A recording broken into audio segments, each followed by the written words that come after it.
नमस्कार। मैं डॉक्टर अंजू अग्रवाल पुनः आपके समक्ष हिंदी साहित्य का व्याख्यान देने के लिए प्रस्तुत हूँ। हम कवि मुक्तिबोध की पाठ्यक्रम में संकलित जन जन का चेहरा एक कविता की व्याख्या कर रहे हैं।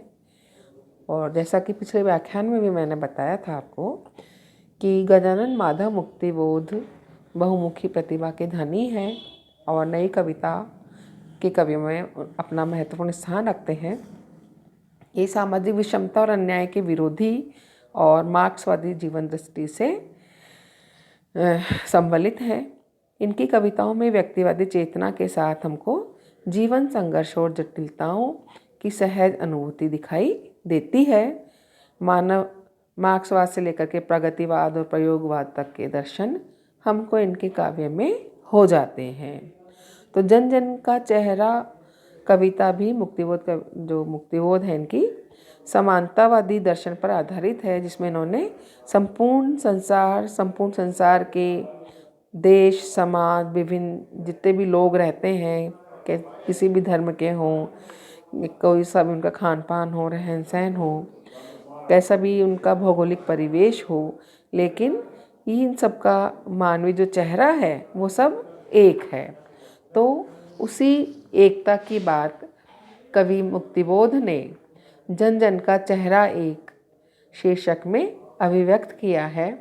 और उसके अंदर ये मानव सभ्यता को भेदभाव से दूर रख करके एक ऐसी सभ्यता बताते हैं जिसमें किसी प्रकार का कोई अंतर नहीं है, कि समस्त प्रकृति सारे संसार के लिए एक ही है। तो हमने इस संसार को अलग अलग चीज़ों में बांध करके व्यर्थ ही अलग अलग नाम दे रखे हैं। तो कवि इस काव्य में इस व्याख्या को आगे बढ़ाते हैं। कवि बोलते हैं, कवि मुक्तिबोध, पृथ्वी का प्रसार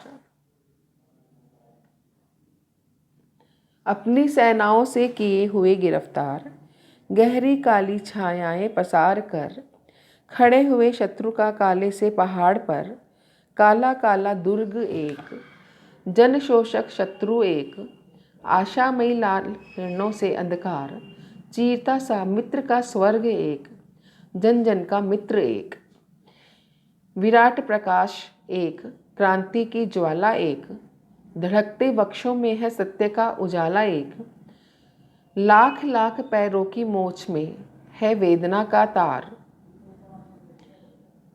तार एक, हिये में हिम्मत का सितारा एक, चाहे जिस देश प्रांतपुर का हो, जन जन का चेहरा एक।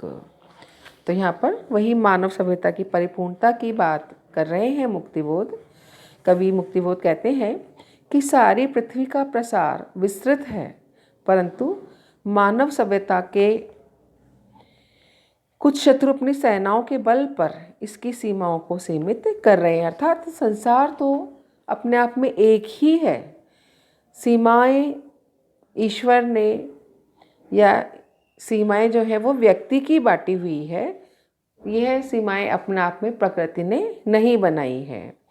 पृथ्वी का प्रसार अपनी सेनाओं से किए हुए गिरफ्तार, गहरी काली छायाएं पसार कर खड़े हुए शत्रु का काले से पहाड़ पर, काला काला दुर्ग एक, जन शोषक शत्रु एक, कि ये अपनी गहरी काली छायाओं को पसार कर भौगोलिक सीमाओं के काले काले पहाड़ों पर खड़े होकर बड़े बड़े दुर्ग किले बनाकर मानवता का तथा सामान्य जनता का शोषण कर रहे हैं।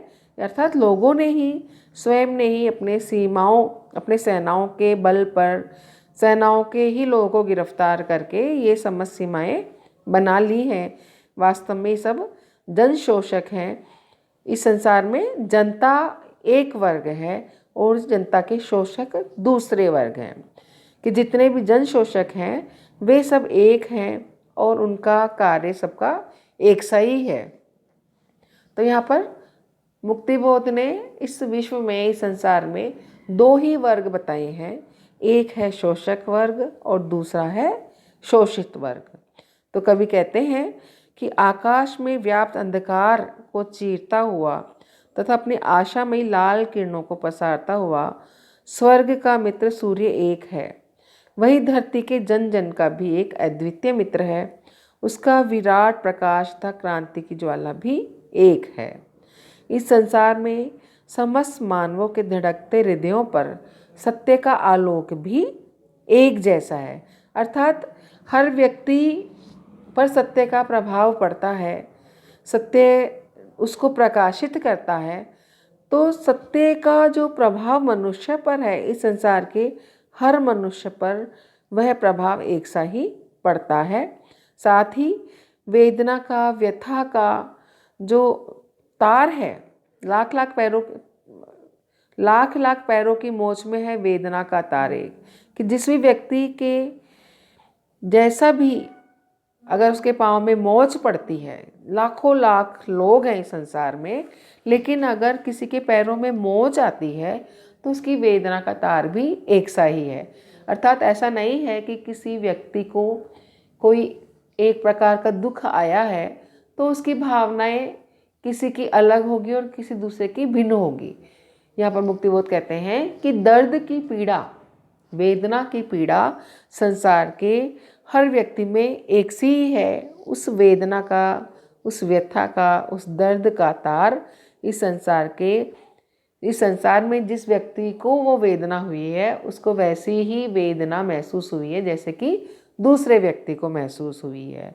तो यहाँ पर कवि यही कहना चाहते हैं कि जैसी समस्या, जैसी परेशानी इस देश के, एक देश के व्यक्ति को महसूस होती है, अनुभव होती है, वैसी ही परेशानी उस परिस्थिति में दूसरे देश के व्यक्ति को अनुभव होगी, महसूस होगी। हिये में हिम्मत का सितारा एक, चाहे जिस देश प्रांत पुर का हो, जन जन का चेहरा एक। कि इस हृदय में हिम्मत का रखने की जो भावना है, हिम्मत से, आशा से, परेशानी में एक हिम्मत ही है जो कि मनुष्य को आशा बंधाती है। तो वो चमकता हुआ हिम्मत का सितारा भी सबके हृदय में समान है। प्लस कवि ने सारी सृष्टि को एक मान करके, सब सृष्टि के समस्त लोगों की परेशानियों को, कष्टों को, दुखों को एक मान करके कवि चला है। उसने सब लोगों की भावनाओं को एकाकार करते हुए, एक सा बताते हुए अपने भावों की अभिव्यक्ति की है कि किसी भी व्यक्ति को अगर वो कष्ट होता है तो एक देश का व्यक्ति जैसा अनुभव करता है वैसा ही अनुभव दूसरे व्यक्ति, दूसरे देश का भी करता है। तो इस प्रकार से देश, प्रांत और पुर कोई भी हो, हर व्यक्ति का चेहरा एक सा ही है, उसकी भावनाएं ऐसी एक सी ही हैं, उसके कष्ट, उसकी वेदना, उसमें जैसा एक प्रांत के व्यक्ति को अनुभव होता है वैसा ही अनुभव दूसरे प्रांत, दूसरे देश, दूसरे गांव के व्यक्ति को होता है। अर्थात मानवीय जो दृष्टिकोण है सारे संसार के जो हैं उन सब की भाव की अनुभूति एक सी ही है। अभिव्यक्ति की भाषा चाहे अलग हो लेकिन भावनाएं सबकी एक ही हैं। तो यहाँ पर कवि जो है मानव समाज में, इस संसार के मानव समाज में किसी प्रकार का भेदभाव नहीं मानते हुए इस संसार को एक ही मानता है। तो जो मार्क्सवादी सामाजिक चिंतन है वह भी संपूर्ण संसार के लोगों को एक मान करके इस संसार के सिर्फ दो ही वर्ग मानता है। एक वो पक्ष जो कि जनता है, जिसको कि शोषित वर्ग भी माना है कवि ने, या मार्क्सवाद जो है दो ही वर्ग मानता है, एक शोषक और दूसरे शोषित।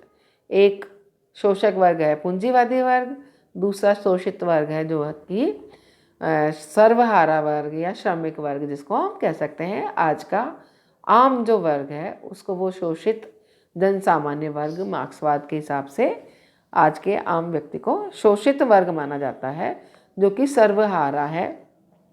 और इसके अधिकारों को दिलाने के लिए ही मार्क्सवाद अपने सिद्धांतों में मार्क्सवाद के सिद्धांत कार्य करते हैं।